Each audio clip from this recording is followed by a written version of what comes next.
Thank you very much, Fordo. Now, if you want to look on the bright side of life, we're being told that you should add some bright colours into your diet. That's according to new research, which found that eating your greens and I guess your reds and your oranges can actually make you a happier person. And to discuss today, nutritionist Joanna McMillan joins us with more. This is fascinating. I mean, we've been told to eat bright foods for a little while, but what is it about these foods that are strong in colour that are really good for us? Well, that's right. Well, what's interesting about this new research is I've talked many times in the show about how antioxidants are great for reducing our chronic disease risk. But this is evidence starting to emerge that actually it affects the way that our brain functions. Wow. So this is a study from Harvard School of Public Health, so a very renowned research facility. And what they found was when they measured people's level of optimism, that people who were eating 3 or more servings of fruits and veg a day were more optimistic than the people who were eating 2 or less. And this builds on previous research that showed that eating, 5, 7 more serves of fruits and vegetables a day made people happier. And they've taken into account things like, are happier people more likely to engage in healthy behaviours? Sure.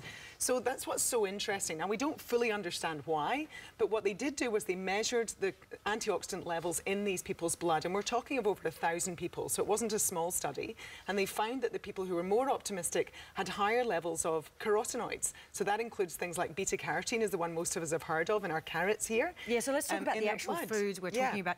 Could it also be the sense that if you think you're eating well, that it's a mental state, that then you actually feel more optimistic, simply as a placebo effect? Well, I mean, in my experience working with people, we know that when people are exercising, they're eating well, they feel better, you're more motivated. So yes, it's very hard to tease apart these different factors, but certainly what we seem to think is that antioxidants have a de-stressing effect in your body. So not only are they preventing chronic disease, they're actually helping your brain to function better. So what should we be adding into our diet? Start with the orange foods? Yeah, so a really nice way to think about the foods in your diet are to look at the different colours. So I've separated our fruits and vegetables here into all of the oranges. So these are the ones that are very rich in the carotenoids. Okay. And what's interesting about carotenoids, so it's not just carrots, but things like rock melon, the pumpkin, the apricots, the peaches, beautiful mangoes.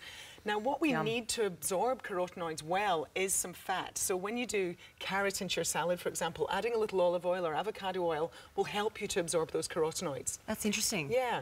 So the second group here is our reds and purples and blues. So these are more the anthocyanins. They do contain some carotenoids too. So we have a real complex mixture of antioxidants there. We often talk about berries, but what about red cabbage or these wonderful purple carrots? They're lovely if you roast them. And fantastic. Are these good? You add them to yogurt, things like that, so they've got a little bit of fat with them? That's right. Add them to yogurt, put them in your muesli, put them into smoothies and so on. Now, leafy greens, I never felt optimistic about eating greens when I was young, and I still don't feel optimistic because they're the first thing that I actually want to eat on the plate to get rid of them. Yeah, well, I think a lot of that is the way that they're prepared. So learn some exciting ways. Just squeezing some olive oil and lemon juice and sprinkling some almonds over the top makes a big difference. Then we've got our whites and browns. So don't forget about onions, garlic, leeks, mushrooms and so on are fantastic. And the last group here are the brassicas. So that's your broccoli, cabbage, Brussels sprouts, cauliflower. And again, don't overcook them. That's when you don't like them. Just quickly, 3 servings a day? 3 or more. In Japan, they say 13 or more servings a day. Wow. So, we say 7 a day here in Australia, but really that's just trying to get us up there. The more you can eat, the better. There we go. Brighten up the diet, Deb.